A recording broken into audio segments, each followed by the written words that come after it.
الحمدللہ وحدہ لا شریک لہ والصلاة والسلام علی من لا نبی بعد اما بعد فاعوذ باللہ من الشیطان الرجیم بسم اللہ الرحمن الرحیم ما آتاکم الرسول فخذوہ وما نہاکم عنہ فانتہوا اللہم صلی علی محمد وعلی آل محمد کما صلیت علی ابراہیم وعلی آل ابراہیم انک حمید مجید اللہم بارک علی محمد وعلی آل محمد کما بارکت علی ابراہیم وعلی آل ابراہیم انک حمید مجید۔ اللہ رب العزت کا یہ احسان اور فضل ہے کہ اللہ پاک نے ہمیں قرآن کریم کی نعمت عطا فرمائی ہے، حدیث پاک کی نعمت عطا فرمائی ہے، قرآن کریم اور احادیث مبارکہ سے نکلنے والے مسائل فقہ عطا فرمائی ہے، اور دین اور شریعت کو سمجھانے والے اللہ تعالیٰ نے مجتہدین، فقہاء، مفسرین، محدثین اور مشائخ ہمیں عطا فرمائے ہیں۔ بنیادی طور پر شریعت میں دو چیزیں ہیں، کچھ کرنے کی، کچھ نہ کرنے کی، کچھ کہنے کی باتیں، کچھ نہ کہنے کی باتیں۔ قرآن کریم میں اللہ رب العزت فرما رہے ہیں ما آتاکم الرسول فخذوہ وما نہاکم عنہ فانتہوا، جو کچھ میرا پیغمبر دے اس کو لے لو، اور جس سے میرا پیغمبر منع کرے اس سے باز آ جاؤ۔ تو جو کام کرنے کے ہیں انہیں کہتے ہیں مأمورات، اوامر، اور جو کام نہ کرنے کے ہیں انہیں کہتے ہیں منہیات، نواہی۔ بعض کام کرنے کے ہیں، بعض نہ کرنے کے ہیں۔ جو کرنے کے ہیں انہیں کہتے ہیں خیر، جو نہ کرنے کے ہیں انہیں کہتے ہیں شر۔ بعض خیر ہیں اور بعض شر ہیں۔ خیر کو لینا ہے اور شر سے بچنا ہے۔ جس خیر کو لینا ہے اس سے مراد وہ خیر نہیں جو بہت بڑی ہو، اور جس شر سے بچنا ہے وہ شر نہیں جو بہت بڑا ہو۔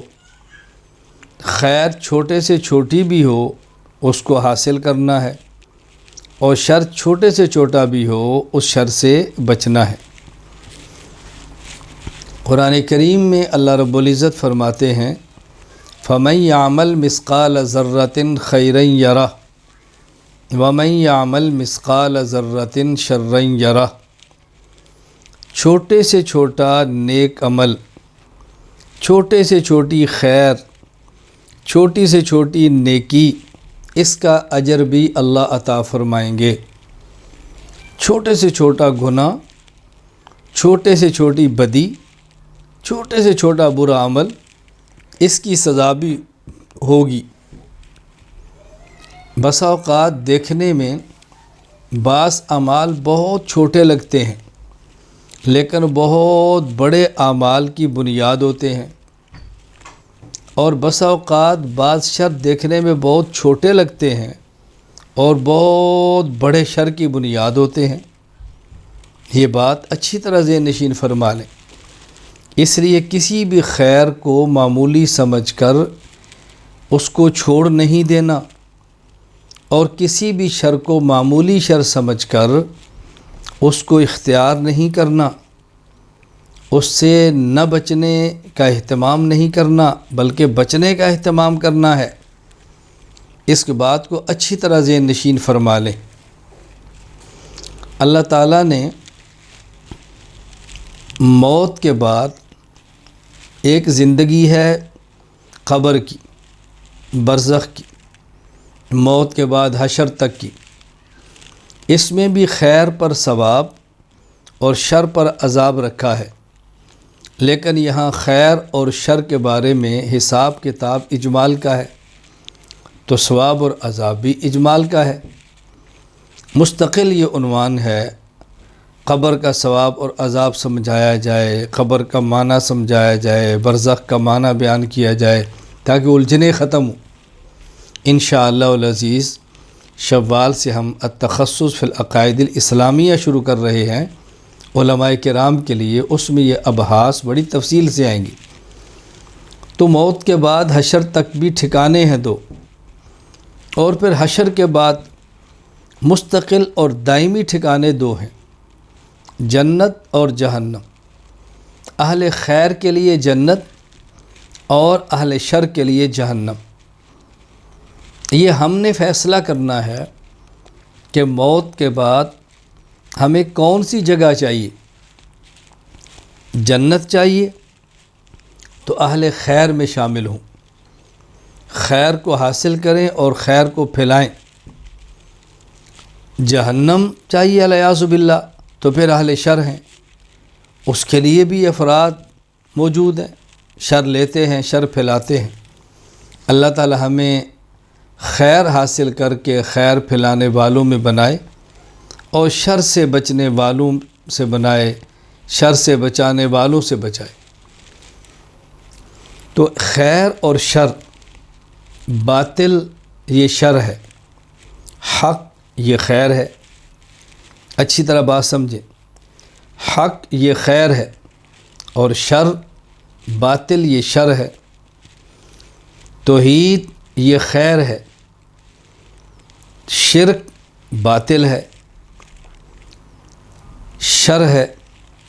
سنت یہ خیر ہے، بدعت یہ شر ہے۔ نکاح یہ خیر ہے، زنا یہ شر ہے۔ محارم کو دیکھنا خیر ہے، نامحرم کو دیکھنا یہ شر ہے۔ تجارت یہ خیر ہے، سود یہ شر ہے۔ اہل حق سے تعلق یہ خیر ہے، اہل باطل سے تعلق یہ شر ہے۔ میں اس وقت مخاطب علماء کرام سے ہوں، اس لیے میں یہ بنیادی باتیں عرض کرنے کے بعد علماء سے عرض کرنا چاہوں گا کہ ہم نے کیا کرنا ہے۔ حضور اکرم صلی اللہ علیہ وسلم اللہ تعالیٰ سے دعا مانگ رہے ہیں، اللہم ارنا الحق حقا وارزقنا اتباعہ وارنا الباطل باطلا وارزقنا اجتنابہ۔ اے اللہ، حق کا حق ہونا ہمیں دکھا دے، پھر حق پہ چلنا ہمارا رزق بنا دے۔ اے اللہ، باطل کا باطل ہونا ہمیں دکھا دے اور باطل سے بچنا ہمارا رزق بنا دے، باطل سے بچنے کی توفیق عطا فرما دے۔ تو رسول اکرم صلی اللہ علیہ وسلم اللہ سے دعا مانگ رہے ہیں، ہمیں حق کا حق ہونا دکھا، باطل کا باطل ہونا دکھا۔ اور دعا اسباب میں سے ایک بہت بڑا سبب ہے۔ اس کا معنی ایسے اسباب اختیار کرنا کہ جس سے حق کا حق ہونا کھلے اور باطل کا باطل ہونا کھلے۔ یہ نبوی ترتیب ہے، مسنون زندگی ہے، مسنون زندگی ہے۔ آپ علماء کرام ہیں، وارثین علوم نبوت ہیں، تو ہم علماء جو وارثین علوم نبوت ہیں، ہمیں اس بات کا خیال کرنا ہے۔ ہم نے دلائل سے حق کا حق ہونا واضح کرنا ہے، دلائل سے باطل کا باطل ہونا واضح کرنا ہے۔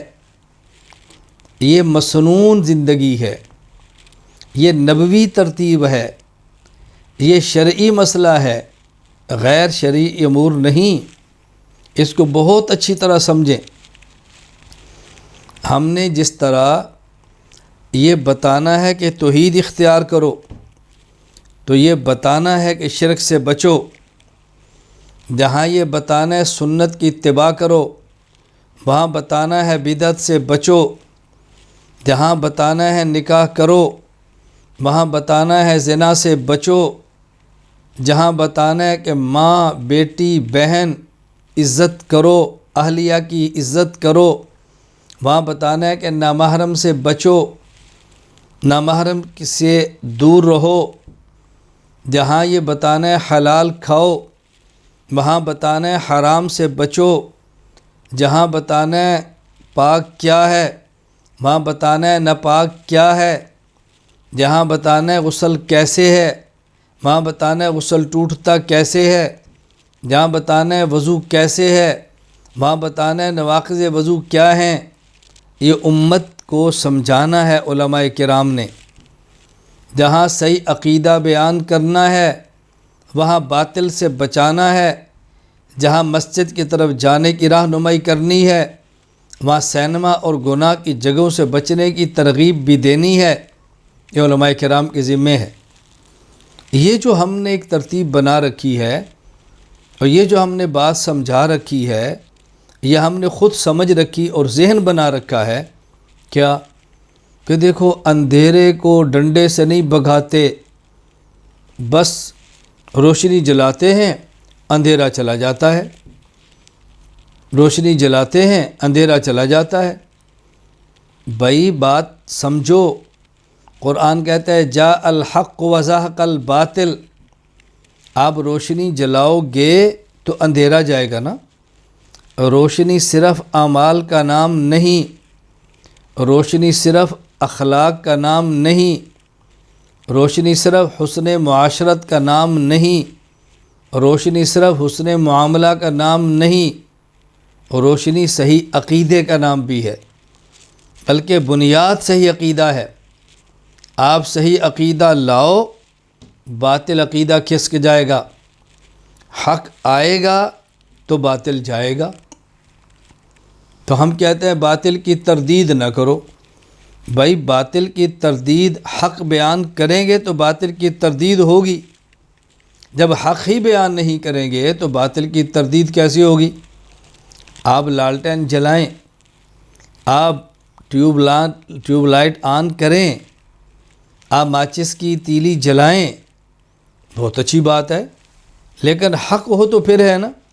حق بیان ہی نہ کریں، حق کا ذکر ہی نہ کریں تو کہاں ہم نے نور کو بیان کیا ہے، کہاں ہم نور کو لائے ہیں؟ اللہ میں بات سمجھنے کی توفیق عطا فرمائے۔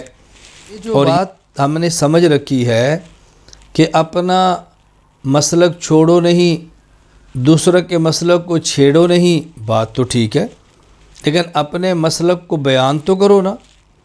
اپنے مسلک کو بیان کرنا یہ دوسرے مسلک کو چھیڑنا تو نہیں ہے، اپنا مسلک بیان کرو۔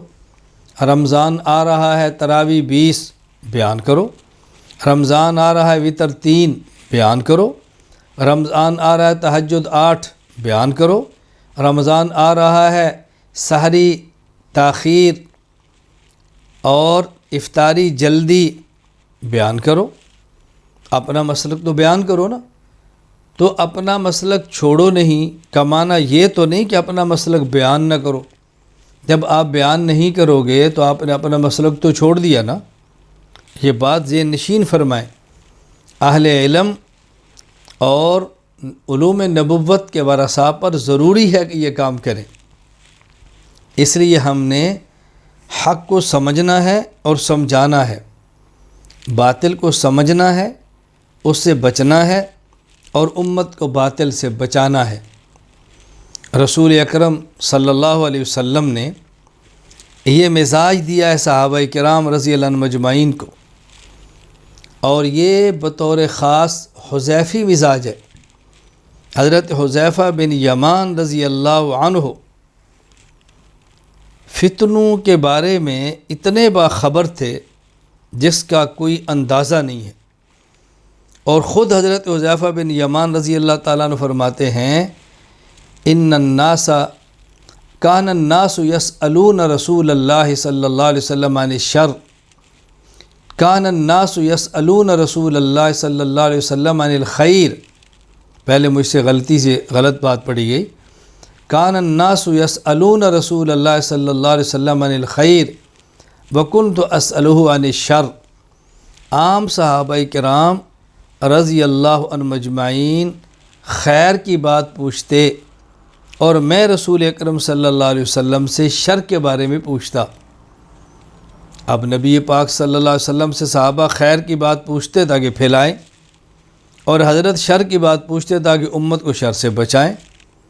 اب چونکہ فتنوں کے بارے میں حضرت حذیفہ کے پاس علم تھا اور ان پر اعتماد کتنا تھا، حضرت عمر بن خطاب رضی اللہ تعالیٰ عنہ، آپ فضائل اعمال دیکھ لیں، میں اور کسی کتاب کا حوالہ کیا دوں، فضائل اعمال کو دیکھ لیں، حضرت حذیفہ بن یمان کے حالات کو دیکھ لیں۔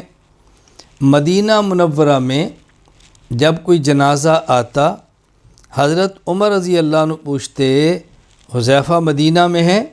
جی ہیں۔ اس شخص کے جنازے کے اندر آئے ہیں؟ جی نہیں۔ فرمایا عمر نہیں پڑھے گا۔ حذیفہ جنازے میں ہوں گے تو عمر جنازہ پڑھے گا، حذیفہ نہیں ہوں گے تو عمر جنازہ نہیں پڑھے گا۔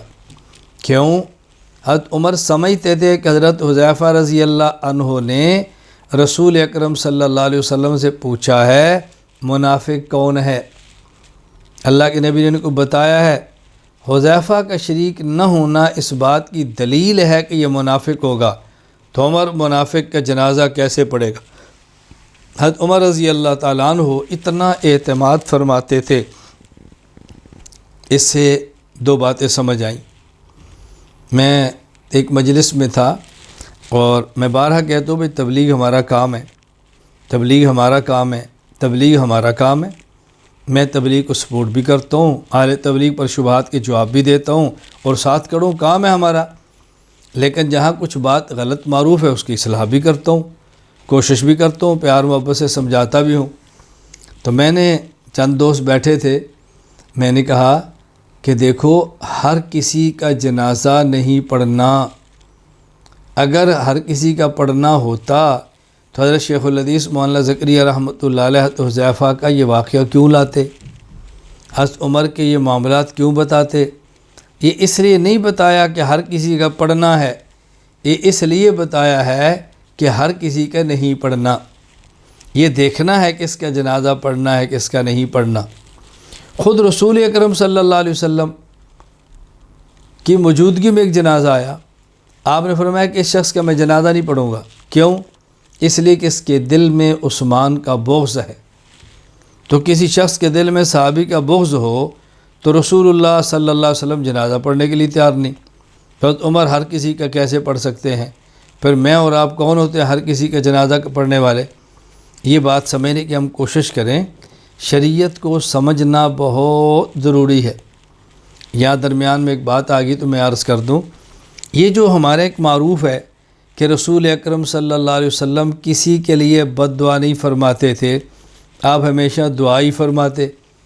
تو جیسے میں نے پہلے کہا مجلس پہ بیٹھے ہیں تو ہمارے یہاں تبلیغ کے ساتھی بھی تھے، تو میں نے کہا کہ رسول اللہ صلی اللہ علیہ وسلم کسی کے لیے بد دعا نہیں فرماتے تھے، یہ بات کم از کم اہل تبلیغ تو نہ کہے نا۔ کہا جی کیوں؟ میں نے کہا اس لیے کہ وہ تو فضائل مال کی تعلیم کرتے ہیں، اور حضرت شیخ زکریا رحمۃ اللہ علیہ نے فضائل مال میں واقعہ درج کیا ہے کہ رسول اللہ صلی اللہ علیہ وسلم کی ایک بیٹی رقیہ، ایک بیٹی ام کلثوم، ابو لہب کے دو بیٹے عتبہ و طیبہ کے نکاح میں تھی۔ تبت یدا ابی لہب و تب صورت نازل ہوئی، ابو لہب نے اپنے بیٹوں سے کہا کہ ان کو طلاق دے دو، دونوں نے طلاق دی، اور ان میں سے ایک بدبخت عتبہ نے اپنی بیوی کے بعض روایات کے مطابق چہرے پر تھپڑ بھی مارا۔ ابھی رخصتی نہیں ہوئی، ابھی رخصتی نہیں ہوئی، تعلق تو تھا، نکاح جو ہوا۔ تو رسول اللہ صلی اللہ علیہ وسلم نے کیا اس کے لیے بد دعا فرمائی؟ اللہم سلط علیہ کلبا من کلابک، اے اللہ اس پر اپنے کتوں میں سے کتا مسلط فرما۔ میں نے کہا حضور تو بد دعا فرما رہے ہیں، بھائی کم از کم تو فضائل اعمال پڑھنے والا تو یہ بات نہ کہے نا کہ رسول اللہ صلی اللہ علیہ وسلم نے کبھی بد دعا نہیں فرمائی۔ یہ باتیں میں بطور مزاح کے عرض کرتا ہوں، بطور دل لگی کے عرض کرتا ہوں، اس کا معنی ہرگز کوئی نہ سمجھے کہ حاشا وکلا میں اہل تبلیغ یا تبلیغ کے خلاف، تو ہمارا کام ہے، یہ تو سمجھانے والی باتیں ہیں کہ ہماری ذمہ داری علماء کی، ہم نے کیا کہنا ہے کیا نہیں کہنا، کس کو سمجھانا ہے کس کو نہیں، ہماری ذمہ داری ہے۔ میں خیر عرض ہی کر رہا تھا، ما آتاکم الرسول فخذوہ وما نہاکم عنہ فانتہوا، جو پیغمبر پاک نے دیا اس کو لینا ہے، جس سے پیغمبر پاک نے روکا اس سے باز آنا ہے۔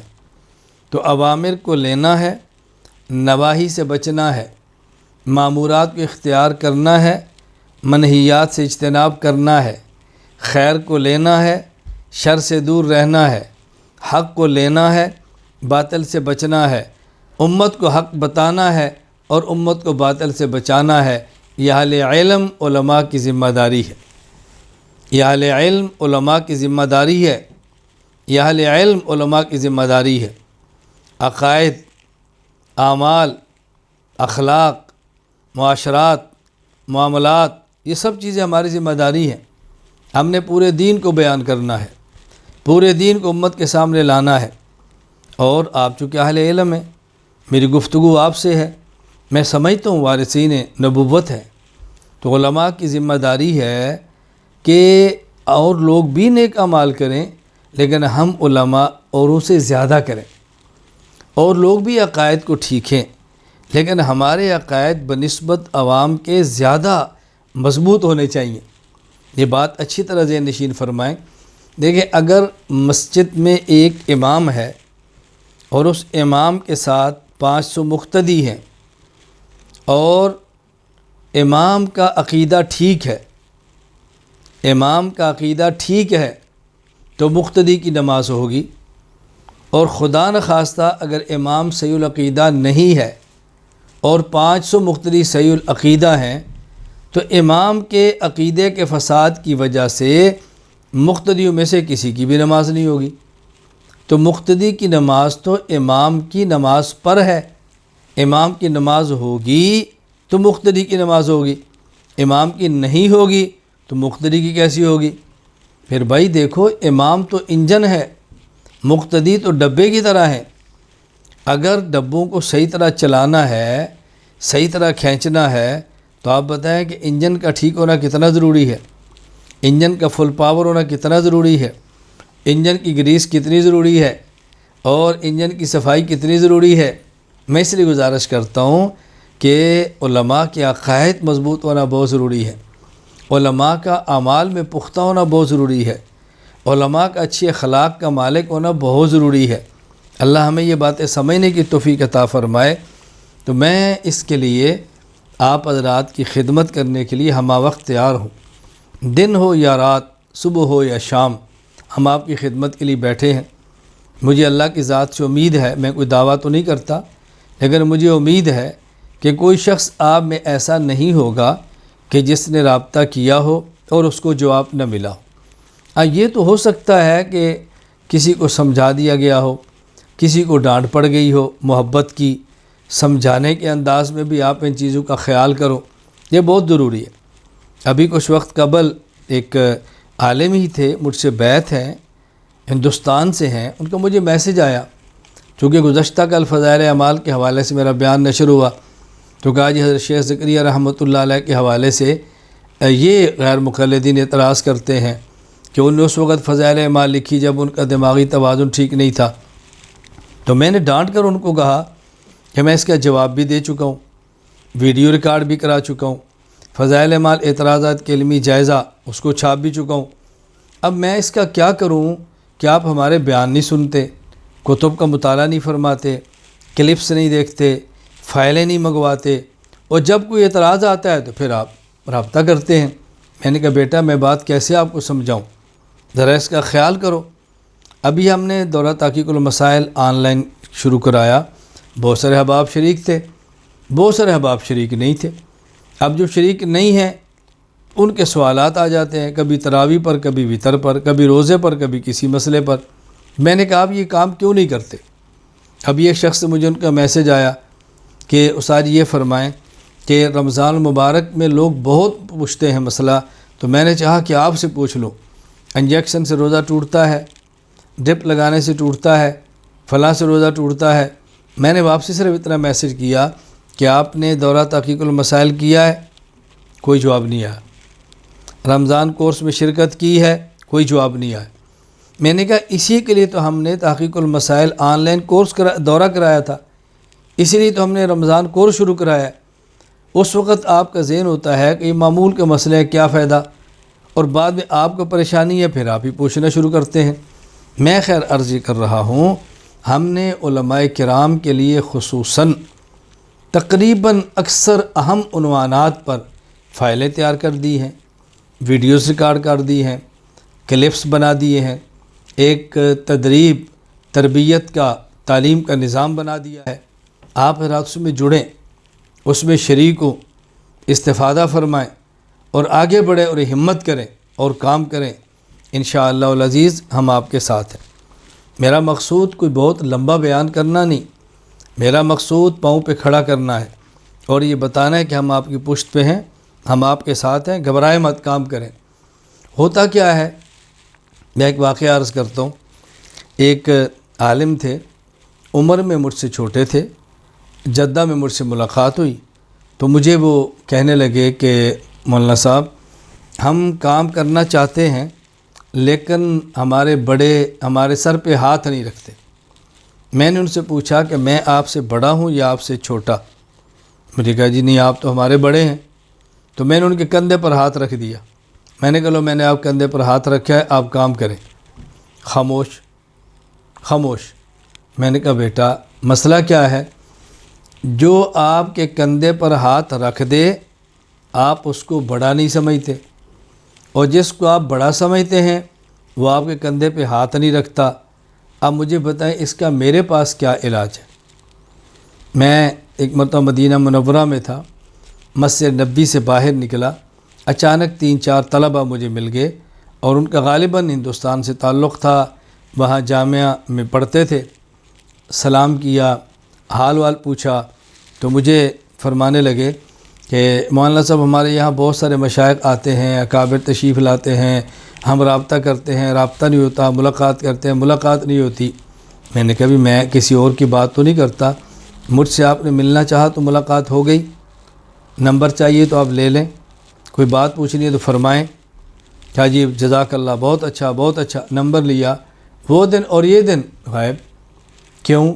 اس لیے کہ جب تک رابطہ نہ ہو تب تک پریشان، جب رابطہ ہو جائے تعلق ختم۔ میں نے کہا بھی اس کا علاج کیا کریں؟ میں مسجد نبی میں بیٹھا تھا، مغرب کے بعد نماز سے فارغ ہونے کے بعد تقریباً کوئی 8-9 طلبہ جامعہ کے آگے، اور کہا جی ہم چاہتے ہیں کہ آپ سے حدیث پاک پڑھیں اور اجازت حدیث لیں۔ میں نے کہا بسم اللہ، ایک طالب علم پڑھو۔ ایک طالب علم نے حدیث پڑھی، میں نے اجازت حدیث دی۔ میں نے کہا آپ لوگ اپنا نام، پتہ، واٹس اپ سب ایک کے موبائل میں بھیجو۔ انہوں نے بھیج دی ہے۔ میں نے کہا آپ سب مجھے بھیجو، انہوں نے مجھے بھیجا۔ میں نے سسٹم میں ڈالا، اجازت حدیث کی سند آ گئی تو میں نے بھجوائی۔ میں نے کہا سب لے لو۔ آپ یقین فرمائیں مجھے کہنے لگے کہ مولانا اتنا فاسٹ، اتنا تیز اور اتنا زبردست نظام تو یہاں مدینہ یونیورسٹی کے اندر بھی نہیں ہے جتنا آپ کا ہے۔ حدیث پڑھ بھی لی، اجازت بھی مل گئی اور سند تیار ہو کر ہمارے موبائل کے اندر بھی پہنچ گئی۔ میں نے کہا بیٹا یہی بات تو میں کہتا ہوں، سب کچھ ہو گیا نا، اب آپ کے لیے مجھے مستقل ماننا مشکل ہوگا۔ کیوں؟ آپ کا کام آسان ہو گیا، سہل ہو گیا، ضرورت پوری ہوگی۔ اب آپ دوڑتے رہیں گے جن سے رابطہ نہیں ہوتا۔ میں گزارش کرتا ہوں، میرا مقصد اپنے اکابر سے اللہ نہ کرے کاٹنا نہیں ہے، وہ مصروف ہیں، مشغول ہیں، اپنے کاموں میں لگے ہیں۔ میں آپ کی خدمت کے لیے بیٹھا ہوں، مرکز آپ کی خدمت کے لیے موجود ہے، ہماری پوری ٹیم آپ کے ساتھ کھڑی ہے۔ آپ بسم اللہ پڑھیں، میدان عمل میں نکلیں۔ آپ کو PDF چاہیے، فائل چاہیے، کلپس چاہیے، بیان چاہیے، کیا چاہیے آپ کو؟ ہم آپ کی خدمت کے لیے انشاءاللہ ہم وقت حاضر ہیں۔ اللہ تعالیٰ مجھے بھی توفیق دے، اللہ آپ کو بھی توفیق عطا فرمائے۔ میں تمام علماء کرام جو ممبئی سے تعلق رکھتے ہیں اور آج کے ہمارے بیان کے میزبان ہیں، ان سب کا شکریہ ادا کرتا ہوں۔ اللہ تعالیٰ آپ کو جزائے خیر دے۔ آپ نے میدان بنایا اور آپ نے ایک موقع فراہم کیا، ہماری گفتگو ہوئی، اللہ کے لیے ہو، اخلاص کے ساتھ ہو، اللہ اس کو قبول فرما لے۔ اللہ مجھ سے بھی راضی ہو، اللہ آپ سے بھی راضی ہو۔ میں آخر میں پھر آپ سے گزارش کروں گا کہ آپ عقائد، اعمال، اخلاق، معاملات اور معاشرات کے بارے میں کھل کر کام کریں، دلائل سے کام کریں، اکابر کے منہج کے مطابق کام کریں۔ ہم آپ کے ساتھ کھڑے ہیں۔ اللہ مجھے بھی اور آپ کو بھی عمل کی توفیق عطا فرمائے۔ وآخر دعوانا ان الحمد للہ رب العالمین۔ والصلاة والسلام على رسوله وعلى آله وأصحابه أجمعين. اللهم إنك عفو تحب العفو فاعف عنا. اللهم إنك عفو تحب العفو فاعف عنا. اللهم إنك عفو تحب العفو فاعف عنا. رب اغفر وارحم وأنت خير الراحمين. رب اغفر وارحم وأنت خير الراحمين. رب اغفر وارحم وأنت خير الراحمين.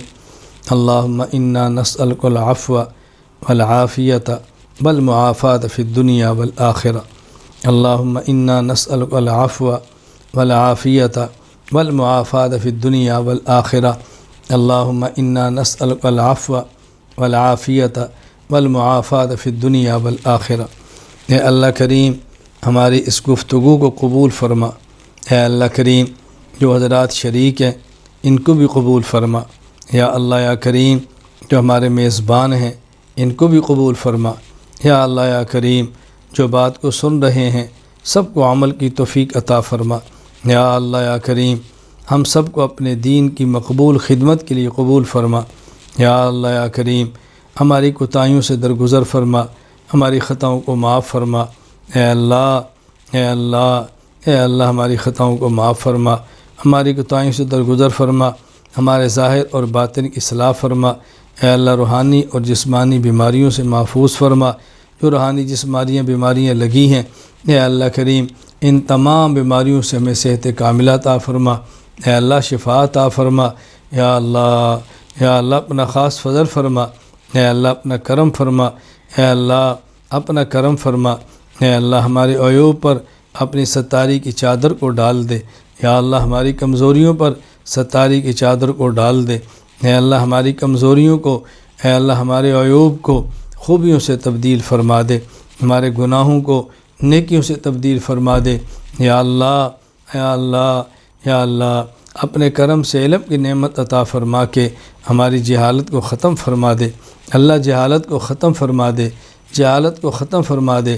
اپنے پیارے حبیب صلی اللہ علیہ وسلم کے صدقہ اے اللہ ہماری ان دعاؤں کو قبول فرما لے. اے اللہ کریم جو خیریں آپ کے حبیب صلی اللہ علیہ وسلم نے مانگی ہیں ہمیں عطا فرما دے. جن شرور سے پناہ مانگی ہے ہمیں محفوظ فرما دے. انت المستعان وعلیک البلاغ ولا حول ولا قوة الا باللہ العلی العظیم. وصلی اللہ تعالی علی رسول خیر خلقہ محمد وعلی آلہ وصحابہ اجمعین. آمین برحمتک یا ارحم الراحمین. السلام